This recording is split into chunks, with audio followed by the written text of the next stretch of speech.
Okay, I'm back, and I wanted to talk about my anger. And I'm not quite sure what to say except that it's triggered. It's triggered by the voices. Um, it's triggered by having emotions that make me feel um, unrealistic. Emotions that make me feel like my life is betrayed. In other words, for example, right here, right now, I'm in a very safe space. I'm in my own apartment. You can see that's my bed over there,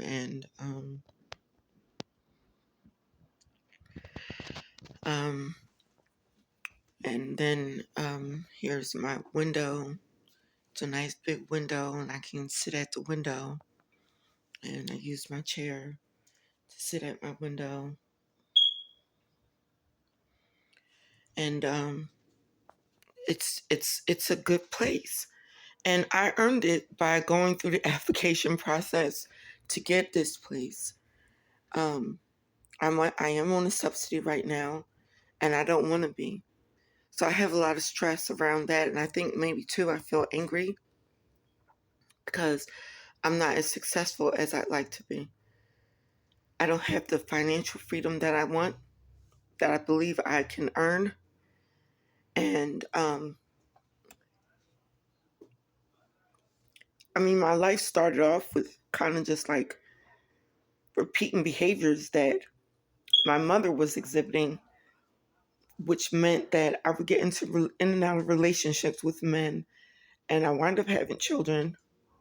Then going through a situation with the system where they stole my children, kidnapped them, and I've never found a lawyer to take the case. Although there's an office here in Philadelphia that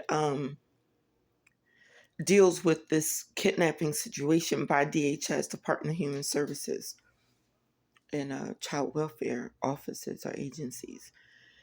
Um, so I have a lot of other things that has happened that I feel may have led up to me having this diagnosis.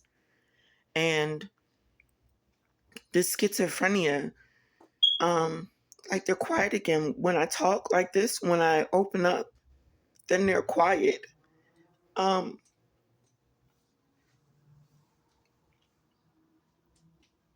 when I sing, when I write my songs, then they're quiet.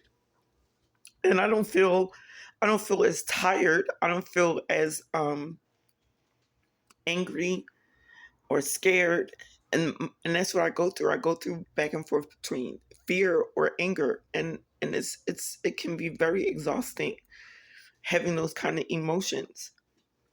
So I'm hoping that people will understand and they'll be willing to open up and talk themselves about their own struggles and about their own pain. And, namely, if Black people know that we need mental health and we want services and we don't want gaps in services for Black people in the communities, why aren't we open and talking about this? Why aren't we talking about the actual symptoms and what kind of relationships, what kind of responses do we get in our relationships that make those symptoms better or help to soothe or comfort or make you feel strong so that you can bear through the symptoms and live a life that's based upon what you determine, a self-directed life. I mean, I didn't hear about these things in therapy either. I had to research.